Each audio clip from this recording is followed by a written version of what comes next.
Dobar dan i dobrodošli. Svi to smo danas pokazati kako možete napraviti Nether portal u Minecraftu Pocket Edition. Znači ja sam ga već ovdje napravio, ovako izgleda, idemo sada ga praviti.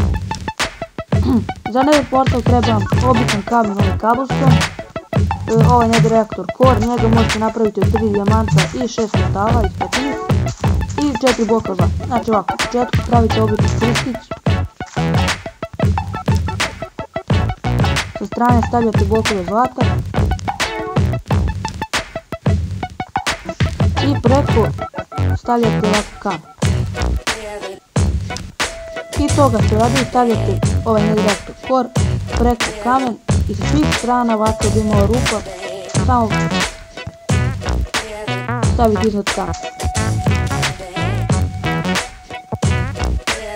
Vi ste završili Nether portal, ali da bi radio mora da budete u običnom preživljavanju. I evo sada smo u preživljavanju, znači samo kliknite u sredinu i vam će oko pisati activate i dobijat ćete neke stvari kao u običnom Netheru, znači dobijat ćete quartz, glowstone i imat ćete spavni pigment. Ja nisam ih uključio, dobro uključite pilišta, i onda će da vam se pojave nazvam nekog pigmena. Opa, evo ih. Ok, to je to, vidimo se nekom narednom klipu, ćao!